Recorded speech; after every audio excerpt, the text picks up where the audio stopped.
Welcome to Innovating Leadership, Co-Creating Our Future. Today we're going to talk about how collaboration is changing the modern team dynamics. I'm your host, Maureen, founder and CEO of the Innovative Leadership Institute. I believe that leadership creates a strategic advantage and is the key lever for creating the world that we want to inhabit. I'm a regular contributor to Forbes and the lead author on an award-winning book series focusing on innovating how you lead and transforming your organization. I am delighted to have on the show today Darren Chait, co-founder and COO of Hugo. Darren, can you tell our listeners a little bit about yourself? Absolutely. Thanks for having me, Maureen. Really nice to meet everyone. I'm the co-founder of Hugo. We're a software company headquartered out of San Francisco. And we have a meeting productivity hub for teams. So we provide a central piece of software where teams manage their meeting workflow, preparing for meetings, taking notes, assigning tasks, and integrating with the rest of their software stack. And in building Hugo, we've learned a lot about the way modern teams collaborate and how to run great meetings. Leadership in a fast growth startup is very different than what textbooks say. Darren joins the show today to share how collaboration is changing and what are the modern team dynamics. This includes what his organization has learned about shared consciousness, direction versus support, and when to make leader problems team problems. So, Darren, tell us a little bit about Hugo and how you got here. So I'm actually a corporate attorney by background. Grew up in Australia, as you can hear from my accent, and worked as a lawyer out of college for a while. And kind of funny, I sort of just ended up there. I did study law and was interested in it, through college, but never really stopped to think about what I wanted to do with my career. And after a few years of practicing law, one of my biggest frustrations were around meetings. And the thing about being a lawyer, as you know, is you bill your time, right? So you're literally on the clock whenever you're working, and that's how you make money. So I remember walking out of these completely wasteful meetings that would have, 6, 7 people in it, where nothing was agreed, nothing really happened. You feel like it's a complete waste of time. And then to add insult to injury, you see the bill and someone's paid thousands of dollars for that complete waste. And that really fascinated me. So much had changed about the way we worked. Nothing had changed about the way we meet in so long. And talking to a friend of mine who I'd worked with before, Josh, who's now my co-founder, he was a product manager for a tech company in San Francisco, and he was sharing much of the same experience. Me in this old-fashioned organization in Australia, him in a market-leading tech company in San Francisco, both grappling with the same challenges with meetings. So we decided to go about solving that, and we started Hugo on that mission to rethink the way we meet. As you explored and built the company, what are you finding about your original hypothesis about how meetings change? And how's that now evolving? Because my guess is what you thought and what you're doing now looks slightly different. Yeah, we actually started out trying to solve this problem in a different way with a very big focus on meeting preparation. And we then learned that it's not just about preparation, which is a key part. There's a lot of value that can be created throughout the meeting process. But I guess what we didn't understand at the beginning is the impact that meetings have on team culture and dynamics and the way modern organizations work. We didn't quite realize the sort of disproportionate impact that meetings have. It's the biggest leading indicator. If I was interviewing for my next role, or if I was an investor looking at an organization, all you have to do is look at how their meetings operate to get a good insight into the culture of the team, into how they work and how effective the company is. Can you give me some specifics? Give me an example of a team dynamic that's an indicator of success and a team dynamic that's an indicator of dreadful failure. The first starting point is just the volume of meetings. How much time do teams spend in meetings? If a team is spending most of their days and nights in meetings, it makes you think that the team doesn't have respect for the time, for their team's time.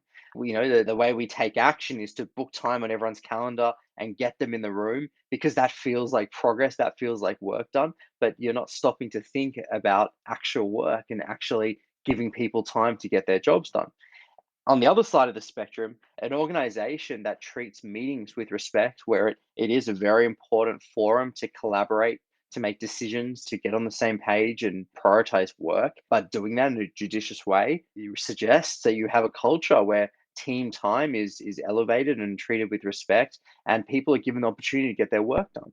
So even just the meeting volume speaks a ton about the organization. I am thinking of someone who, as much as they want to prepare for meetings, they're overwhelmed for all the reasons we know. People don't have enough staff, people have gotten sick and they're in the hospital, and it's just not happening.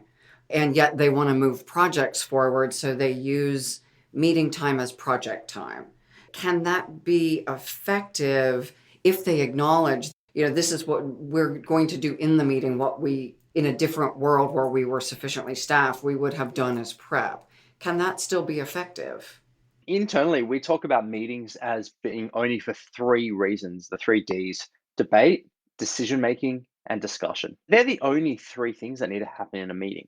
Providing updates, syncing, or all of those types of processes don't need to happen in a meeting. It's 2021. There's a ton of modern collaborative technology, collaboration technology, Mhm. and it's very easy to provide those updates to stay in sync, to keep the team on the same page without demanding everyone drop what they're doing and connect to Zoom or walk into that conference room. The preparation piece that you mentioned, Maureen, is absolutely very important, but it's only needed when you actually need to meet, which is for those three reasons. I think of early in my career working on large technology projects, and we would have these multi-hour meetings that were, quote, status meetings. And to your point, I could read a status report, and I get having a status meeting if all we discuss is the yellow's trending to red, or read the report before I came in, and we're going to talk about the touch points that we're going to have over the week. I need something from Darren, I need something from Dan, not the how are you doing? Tell me the three deliverables you produced this week, unless it's relationship building. Exactly. It's really interesting when COVID hit, and I know we'll no doubt talk about that in a moment. We really expected a huge impact on our customer base and the way people use Hugo, because naturally people are now working from home, so you can't meet in person. Sales pipelines are drying up in the crazy world that we were entering early last year. And we thought, no doubt, people are going to meet less. How's it possible that we could keep meeting the same way that we were before, when we're not together, when we're not selling, when the world's in disarray, everyone's, heading home to family and doing what they were doing when the world was so unknown. And literally the opposite happened. We were watching the data in front of us. The volume of meetings just went skyrocketing up and to the right. And it made no sense to us. We were scratching our heads saying, hang on, how could we be meeting more?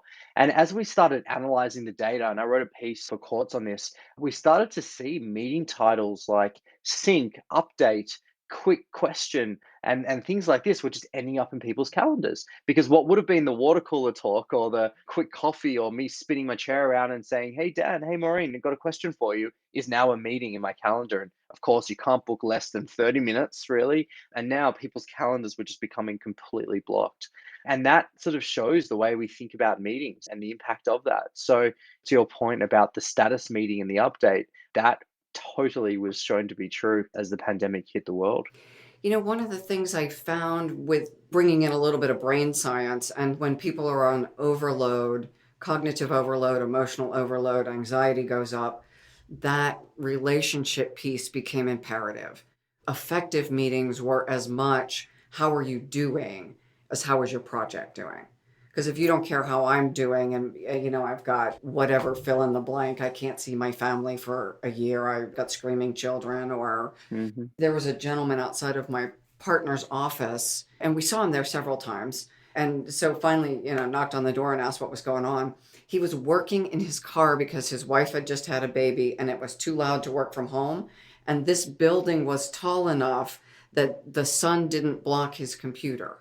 So this man is sitting outside of someone's office in a parking lot, working away for the day. I mean, those are clearly suboptimal conditions, Wow. but it was the best he could do with what he had. So that importance of caring about the humans before caring about the work, for me, seemed like a significant shift. So the world where you go to work to get the work done, we moved to really what Gallup talked about, having a best friend at work and caring about being a place of care came front and center. So I wonder what you saw in your data. Did that show up? Not quantitatively. We did hear a lot about that. Obviously, the importance of human interaction dramatically increases. And we'll talk a bit later about synchronous versus asynchronous collaboration, the importance of synchronous collaboration, having conversations matter. But I think often that part of the way we work, which is critical, gets conflated with meetings. Mm. Our view is that meetings are not the place for human interaction like that. I don't need to go and put time on your calendar at an hour that suits me to see how you are and have that conversation. I should be picking up the phone or sending you a quick text and saying, "Hey, how you doing?" Or "Do you want to chat for a few minutes?" The huddle or the impromptu conversation is the place to have those human interactions. I don't need to go and demand your time and block out your calendar to be human. So, as we move from the office to remote, we definitely do need to be intentional about interpersonal communication, because I can't just spin my chair around or walk and get a coffee. But booking time on your calendar isn't the answer, because all I'm doing is demanding your time and giving you less time to get what you need done. I know you're the expert at this, and I'm going to challenge that, and I'll use myself as an example. I meet with everyone on my team on Mondays. My intent isn't to demand their time, but to sync up. And if I look at my calendar for the rest of the week and they're the same way, there may not be a half hour for an impromptu conversation on my entire week. And that half hour, I'm going to be using to put out some text I've just gotten from a client or something. How do you help someone like me say, I truly value my team and I want to know how they're doing, but impromptu won't happen? It never happens. Yep, totally hear you.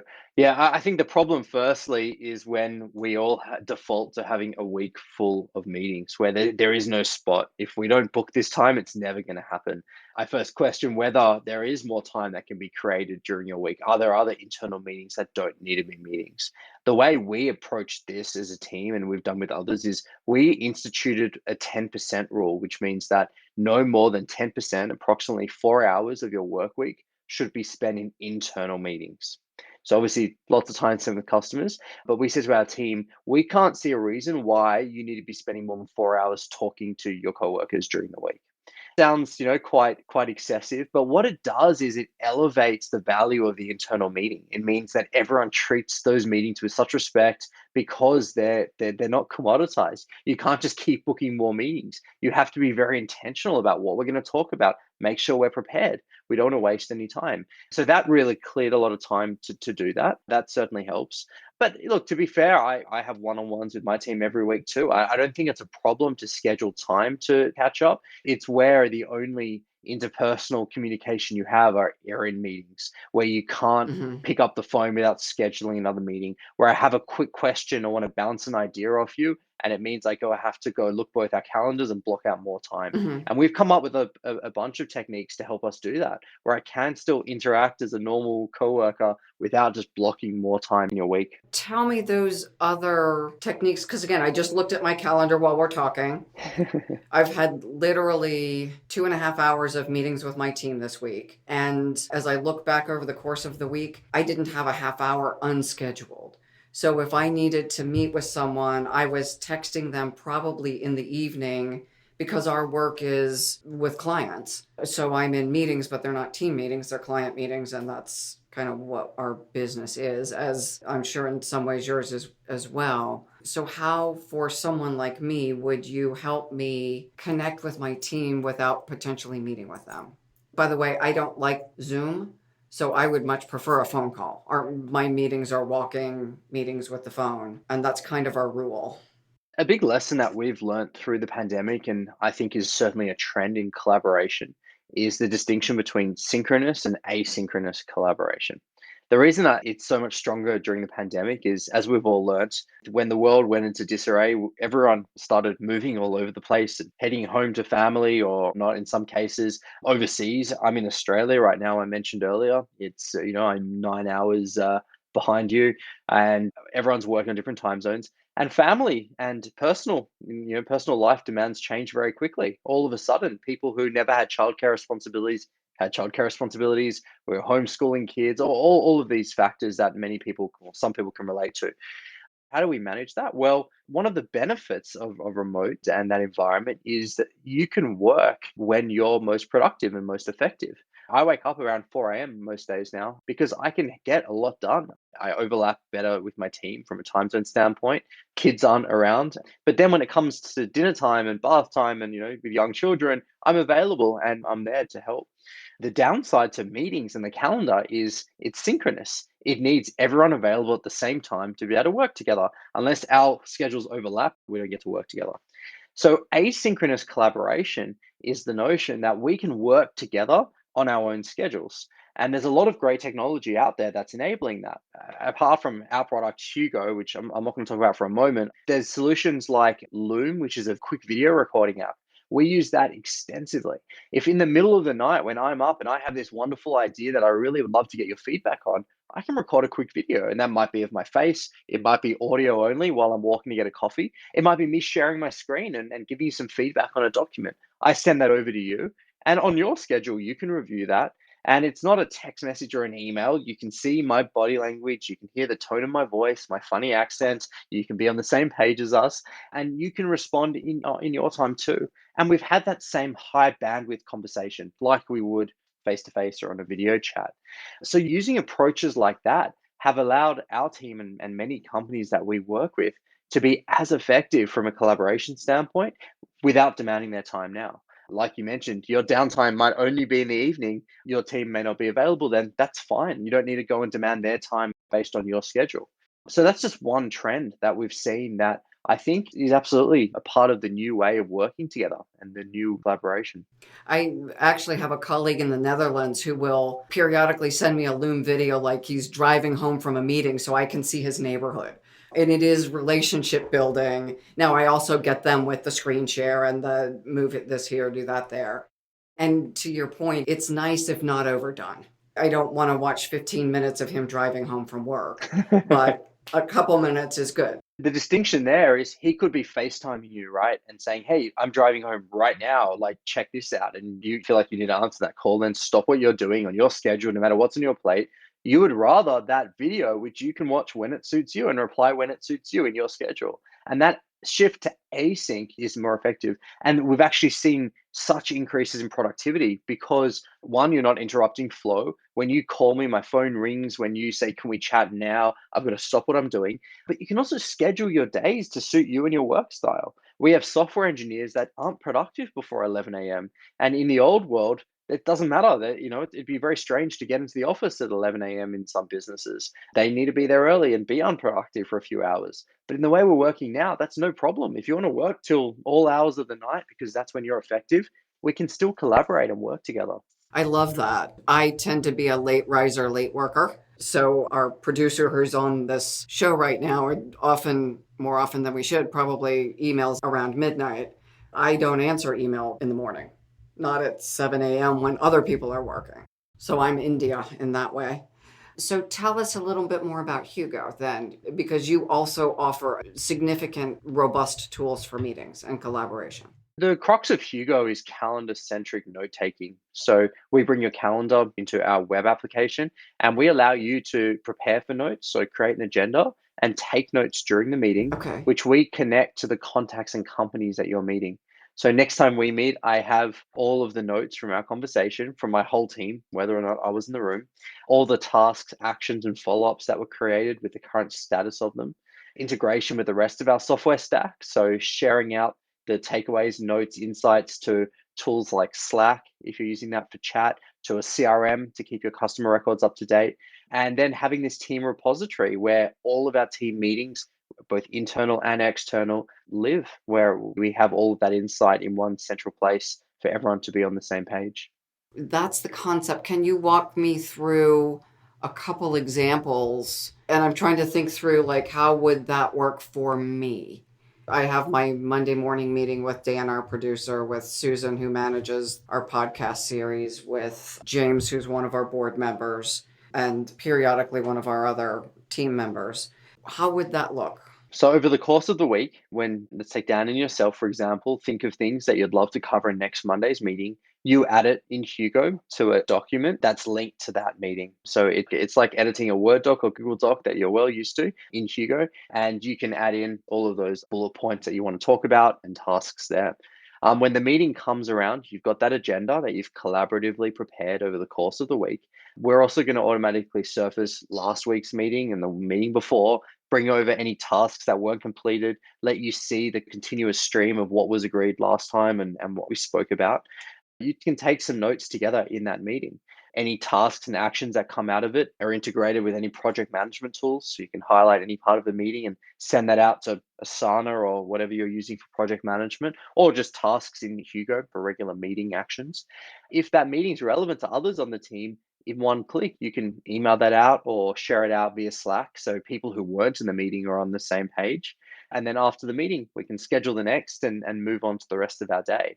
You now, as a company, have that in that central place, automatically connected to Dan, to yourself, to another company, if that was relevant, if this was a customer meeting, and having that system of record of all of the company's meetings. And what that naturally does is not only helps with the retention of these important insights, but provides a workflow for the whole team for how best practice meetings are run. Mhm. I didn't mention templates then, but we have hundreds of templates to use for these meetings. It makes sure that everyone's prepared. It makes sure that all the actions are captured and followed up, and make sure that the whole team has access to all of this valuable meeting knowledge, particularly when it involves customers. I'm thinking of one of our clients who the complaint of one of their key individuals is I go into these meetings, I think I've assigned something to people. They don't think it's been an assignment, so they don't do it. And that is a constant complaint. And I'm sure the challenge lies in the middle. But this sounds like it would give the discipline for him and for them to say before we leave the meeting, okay, these are the things we've agreed on, these are the due dates, this is what it looks like. It sounds like automation of really good discipline. That's right. Exactly. It's that best practice process for the whole team to use. I take notes diligently if I'm not in a walking meeting, and I have them on Evernote, which I love. But if I go to look at, okay, Monday morning I had a status meeting with somebody, or I had a client meeting and prep for a session we're doing, now I'm having to sift through Evernote, even though I tag things and put them in folders. Exactly. This sounds like it would allow me to more quickly access and not like when we're doing a radio show, have the script attached to the meeting rather than me trying to find the script. Exactly. That's right. Because you know it's funny. I mean, our calendar is really the source of truth for how we spend our time. I could learn so much about you and vice versa from your calendar. All the data's there. Mhm. It's where you were, at what time, who you met with, where you met them. So Hugo leverages that data to organize your notes. So exactly right. And I'm thinking of some people like Dan is very conceptual, so I don't have to send him, here are the three things we're going to do. There are other people who are much more concrete. So, Susan, who manages our podcasts, before we meet, she sent me her task list, her priorities for the week, the questions we have, and that allows me to prepare. So, that's been really helpful. And it sounds like, again, your best practices would say we should be doing exactly that. Exactly right. That's it. Spot on. COVID's happened. The people who are fortunate enough to have the opportunity to work from home are working from home, which after a year and a half will change how we go back to the office, and for some people, not going back to the office. So, overlay that with the complexity of the world has changed. In my view, collaboration is becoming much more crucial because the problems I'm facing in an interconnected system are just much more complex. So, collaboration, teamwork, remote work, all required for effective work and problem solving and taking advantage of opportunities. How do you see that evolving? And tell us how then Hugo is going to enable this to get better and me to get better. So yeah, I mean, there's a lot of talk about the new normal and cliches like that. I do believe that. I think for a lot of modern companies, they're already on this trajectory. Mm-hmm. Even before the pandemic, we allowed our team to work from home a few days a week, as did a lot of other big tech companies. And even for organizations that weren't quite there yet, they've now seen the benefits. Not to say it's all smooth sailing, but productivity, engagement, ease of hiring, team, employee satisfaction, all of these things now that we've had been forced to try it out have been realized. So I can't see a world where we sort of go back to the way things were. At worst, it's a hybrid where there's some flexibility, or at best, many organizations now have shut down offices and they're now remote and online. What I think happened though is, at some point, maybe it's 6 to 9 months, into last year, there was that realization that this is the new world. And that's actually was the most productive stage of the pandemic, because initially it was sort of, how do we tide ourselves over? How do we get through this temporary situation and make things work? And when it started to set in that this was the new world, pandemic aside, this is how we're going to work. That's when leaders really stopped to think about how we can build a great sustainable organization with a remote team. And that's when things were most productive. That's when we saw the most growth in the Hugo customer base. But more importantly, it's when the more sustainable processes started to be implemented. So Hugo's view on that was that from a product standpoint, asynchronous collaboration really matters. The discipline around meetings really mattered. And I guess the prioritization of teamwork and process around teamwork really mattered. And that's why people were looking to products like Hugo for meetings, but also products like Slack for chat and Loom for asynchronous collab, and a million others we could name. How does Hugo help my team build trust, build relationship as a team rather than just a cluster of people who happen to be sitting in the same room? Two ways, which both Hugo does, but are also good generic advice, I think. One is the collaborative work. So preparing for meetings together, instead of saying, "Hi, team, here's the agenda for what we're going to cover," saying, "Hi, team, here's the place where we can all add what we want to cover in that meeting." So we all walk into that meeting prepared and having contributed to it. Hmm. And likewise, after the meeting, the accountability is done in a collaborative way.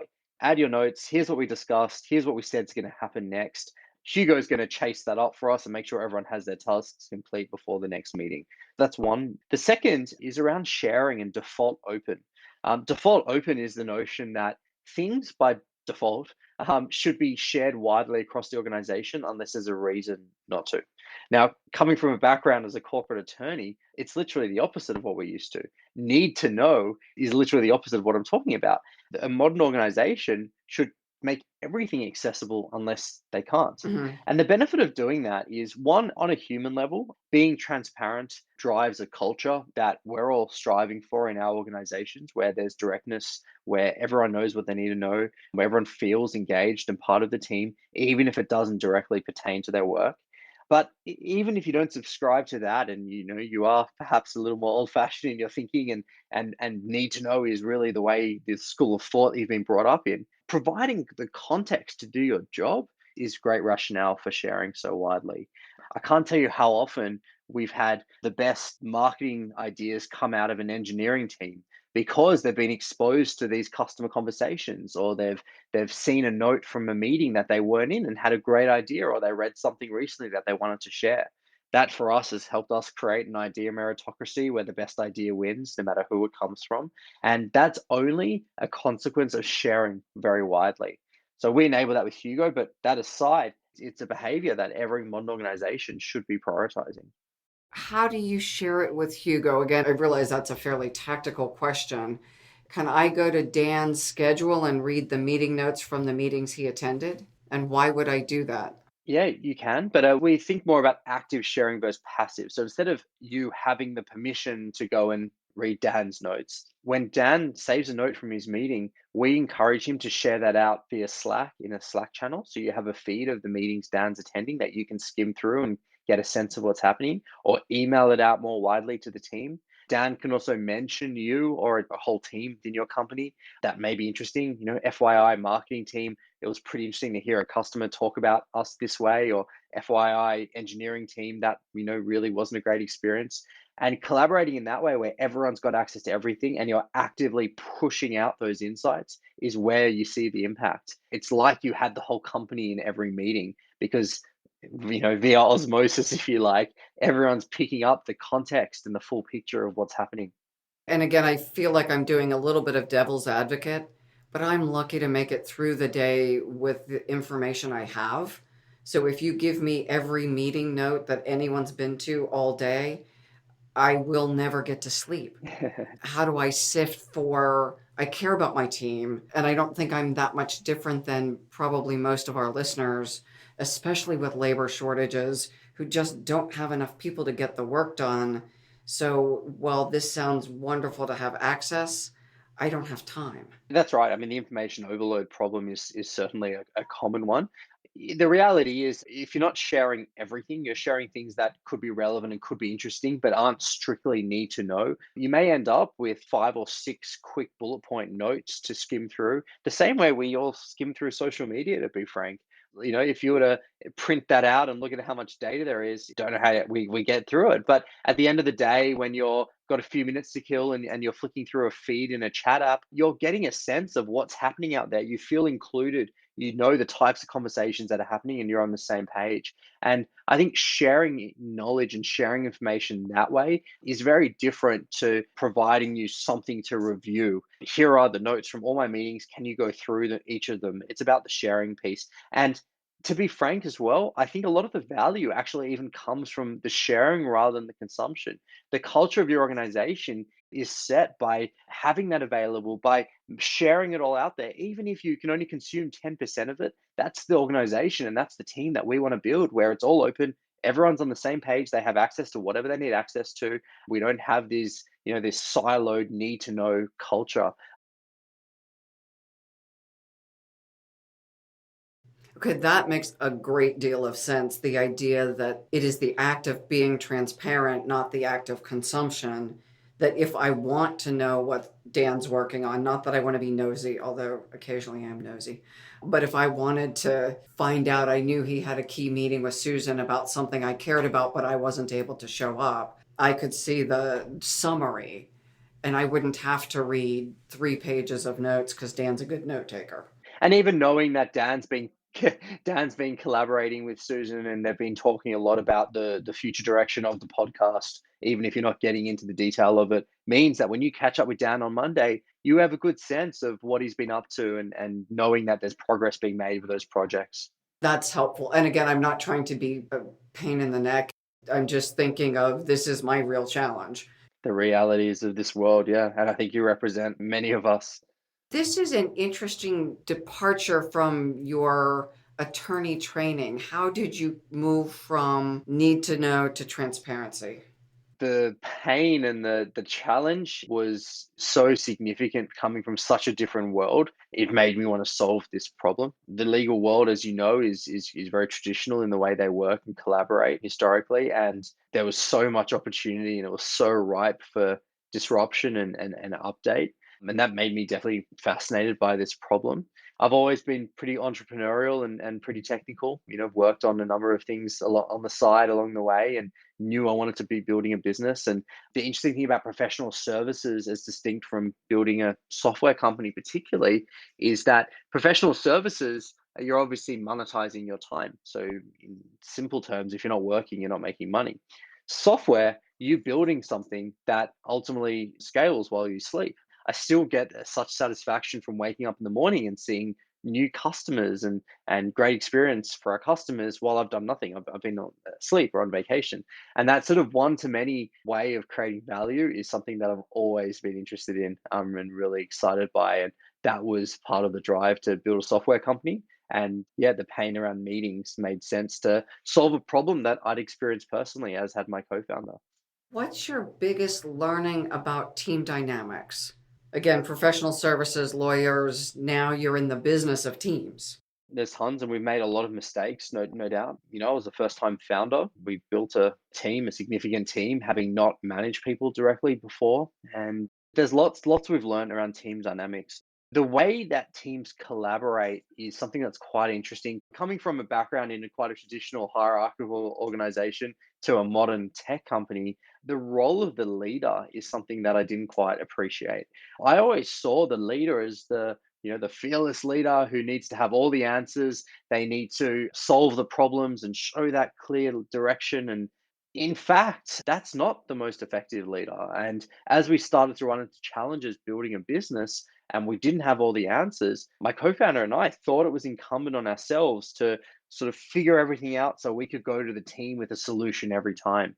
Now, when people join an early stage company, they're after the challenge. They want to be a part of solving these problems. We're spending a ton of time and money hiring really smart people, but here we are trying to internalize and solve all the problems ourselves as leaders. And as soon as we made the switch to taking the problems and challenges and putting them to the team and solving them collaboratively, the team were more engaged, not less, even though they were now facing the problems themselves. And we were getting much better answers, much better outcomes and solutions because we had many more brains, most of which are smarter than us, at solving these problems. So that was definitely one of my strongest lessons around the role of the leader in a modern organization. We've got seven mindsets attached to behaviors that we believe are required in modern organizations. And you hit the one, but you also hit a couple others tangentially. One is innately collaborative, and then there's the professional humility that as a leader, I have to admit that I don't have all the answers and that we're still going to try and make mistakes.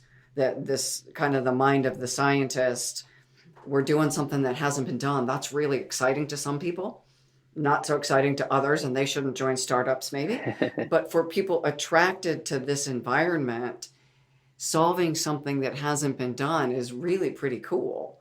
If you withhold the fun stuff, I'm not going to want to play on your team. Exactly. That's right. It's counterintuitive where people can be, excited by problems rather than success. But that was something we learned. I touched on the idea of the idea meritocracy before, but that's sort of decentralized idea generation and solution generation is the sign of a great collaborative organization where ideas come from all over the place and the best ideas win no matter where they come from, not the leader who knows everything, who has all the answers. I realize at some points I'm the framework person. There's a Harvard researcher who does work focusing on organizational vibrancy, and the point you hit on is one of the foundational points of his work, that in high performing organizations, good ideas come from everyone. They're the person touching the customer. They're the person executing a task technically. They're often people you would never imagine would have the best insight, and creating the organizational culture which aligns with transparency, where everyone is expected to contribute and be valued for those contributions. And then the other thing you pointed out is when we're making changes on a just persistent basis because you're a startup, that having the mindset that goes along with we're going to get it wrong, and we as individuals have to be supportive of one another. That if I can't look at you and say, Darren, this was what we're working on, and one, help me because it didn't work, but you jump in and say, great, I'm excited to help you, rather than you're an idiot. Yeah, exactly. You messed up. Yeah. It's funny. One of the tactics that's worked really well from us in line with that framework is a decision log. So we decided early on that we want to create that culture where getting things wrong and making those mistakes is valued because without that, the rate of experimentation and the willingness to take risks would be diminished. And we sort of adapted this idea from this guy named Shane Parrish, a Canadian guy who's got this blog called Farnham Street, who around team collaboration. And what we do with our decision log is we use a type form, which is a like a form creating product, but we have this central place where every time you make a decision that's important in your world, doesn't Mhm. matter, related to work, of course, but in your area of focus, you log that decision. And when you log that decision, you fill in what the decision is, what the rationale is for your decision, what the expected outcome is, and the time at which you'll be able to evaluate your decision. And it gets locked in. You fill in this form. Your decision then gets shared with the team. We have an integration via Slack, so they see the feed of all the decisions that are happening. And it then automatically gets surfaced. We add it to a team meeting agenda at the time that you've put in for your review date. And what it does is a few things. Firstly, we achieve this feeling of shared consciousness where I get to know, this is how Maureen thinks. This is how she makes decisions. These are the sorts of things that are on her plate and she's thinking about. So shared consciousness is definitely a nirvana for teams. But it also helps you and the team really evaluate decisions without that bias that naturally happens, the revisionist history where we think back to what I was thinking at the time. And of course, it's, never what I was actually thinking at the time because it's in black and white locked in and you can truly understand what information you had, what you thought would happen, what really happened, and make you better at making decisions moving forward. So that's been a very effective way to celebrate that culture of getting it wrong, but in a constructive way. I worked on ERP implementations years ago, and we did keep probably not nearly as robust as you're talking about here, but we did need to have decision logs because you're making hundreds and thousands of decisions about character set and stuff that you just need to go back and figure out, okay, why did we use the American character set when we're going to deploy in Germany? Because that now we realize the umlaut actually is a character used in Europe, and we kind of can't eliminate parts of the alphabet or whatever it was. But you have to be able to figure out there may have been a constraint, and if I go back and change the character set, I have to address that thing or I break something. And I think the team benefit is the new age thinking there, right? Where by socializing those decisions, the impact on the team and that shared consciousness and knowing how everyone makes decisions and how they think leads to far better team outcomes. The term shared consciousness is both delightful and terrifying to me. So it invokes the idea of the Borg, and yet I want to share consciousness with the smartest people in the room. I absolutely want to absorb everything smart you have to say. I'm not sure I want to share consciousness with everyone in the room. It's borrowed from one of my favorite team business related books called Team of Teams by General Stanley McChrystal. General McChrystal, he led the Joint Terror Task Force and captured bin Laden and a lot of that, and some pretty incredible lessons there. And he talks a lot about shared consciousness. And another one of my favorite team concepts from his book is around eyes on, hands off, which is a great way of thinking for leaders too, around being across what your team's doing and knowing what's happening, but not directing it. So you touched on at the beginning, but direction versus support. How do you be a great leader? Well, you should be in the know of what your team's up to. You should be there to support them, but not necessarily to direct them, as if you're doing the work yourself with some extra arms and legs. At a point in time in my life, I performed with a woman's African drumming group. And as you look at me, you realize that may have been a stretch for me to do. I have zero musical training and zero talent. But what I took away from the drumming circle is a master drummer will hear one who can't drum, which was me. But the drum master never grabbed my drum and started playing it. They would stand in front of me and do the simple, because my job was, the simple part of the rhythm. So they'd do the simple rhythm until I could get back in pace. And then they'd go work with someone else, and then when everyone in the drum circle was actually doing what they were supposed to, they would do the fancy drumming. But first and foremost, the job was to make sure everyone was delivering their product. In this case, it was the music. And when someone's off key, because then somebody else who is also unskilled falls off key because they're syncing up to me and you end up with horrible noise. So I like the idea of shared consciousness, and in that context, and I think probably General McChrystal was also talking about the Navy SEALs and some of the special forces who are able to literally move around in the dark and make no sounds. Simpatico. How do we as humans, because now I'm going to draw back to implementing ERPs, not everyone trusted their colleagues to have a shared consciousness. I've been working on this for years and I know what I'm doing, and I don't need people and I don't want people reading my stuff. I'm good at my job and you keep away from it. How do you help that person overcome the I'm not going to play? I'm just not doing it because I don't need you and I don't want you. I think that's tough, and that's a cultural change that needs to happen over a longer period of time, where an organization celebrates and rewards the personas that are more collaborative than those that aren't. Mm-hmm. I think what we've learned is that even for people that are more sort of centered around their own world and way of working, involving them in other decisions and discussion and sharing information with them is the natural temptation to do the same. We see this a lot where Hugo gets adopted in some large organizations, and you've even got, say, sales folks who are incentivized to close deals themselves and earn their commissions and don't really want to be helping their coworkers. In many cases, they're at competition with them. As soon as others in the organization start sharing and being open, naturally their curiosity drives them to do the same. We see, as I said, with Hugo, the product organization will start sharing their meetings and what's coming down the pipe from a product standpoint. And the executive team will start sharing some investor conversations and what's happening there and notes there. And all of a sudden, you see these people who are never interested in what's happening in the organization open one eye and say, well, okay, this is really interesting. I would love for the engineering team to know about the customer conversations I'm having. So they listen to my feedback, and Mhm. the executive should know I've been working super hard. And you can just sort of see how viral that can be in a business and how you can define cultures by best practice, even if from the outset people aren't on board. So it's toe in the water, invite people to join, early adopters pick it up, and Practice what you preach. Yep. in the practice what you preach. Tell me a little bit about the Hugo team, and I realize we're coming to a close. What are some of the everyday processes that make your team tick? To be honest, a lot of what we've been talking about are what I'm most proud of. Obviously, our decision log, defaulting open and wide sharing. We heavily prioritize asynchronous collaboration outside meetings. So we're all in sync and collaborating heavily, but without having to get everyone on the same page and dropping what they're doing.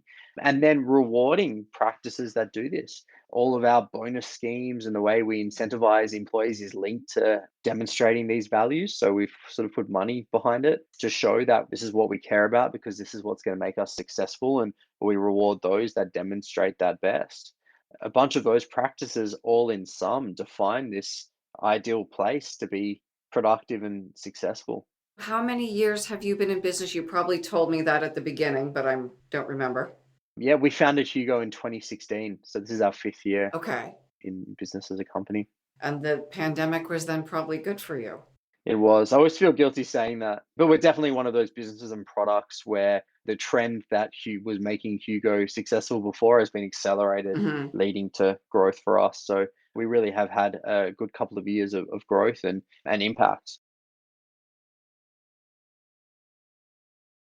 Well, and I like impact better than it was good for you because people like me who wouldn't still be in business without good remote tools deeply appreciate the efforts that I've learned things today in the last hour that we will be putting in practice beyond Loom because we've used Loom.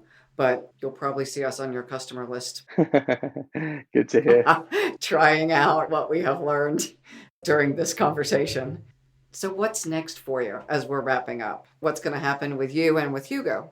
For us, we're very growth focused at Hugo. We are now, obviously on a mission to be that meeting productivity hub, thousands more teams. The pandemic's done some of the work for us as far as breaking down some of the constraints and the blockers for many more traditional organizations who weren't open to these ways of working and that before. So that's all unblocked for us. So yeah, we've just got big growth plans, and ultimately we're creating a category of software. When you start a company and you go and pick up your chat app and your CRM and the core tools you need for a business, we want meeting productivity to be amongst that.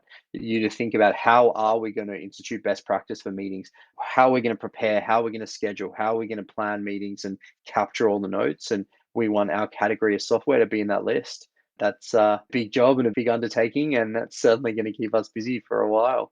Beautiful. And again, thank you for creating solutions for those of us who like working remotely, want to continue, and know that where we are now isn't sufficient to get us where we want to go.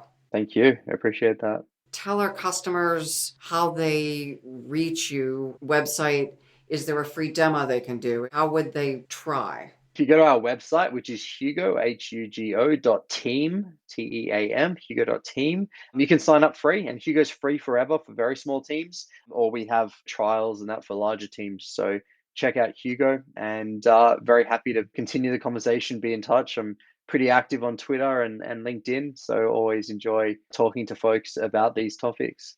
Spell for our users how they would reach you so that they spell your last name properly on LinkedIn.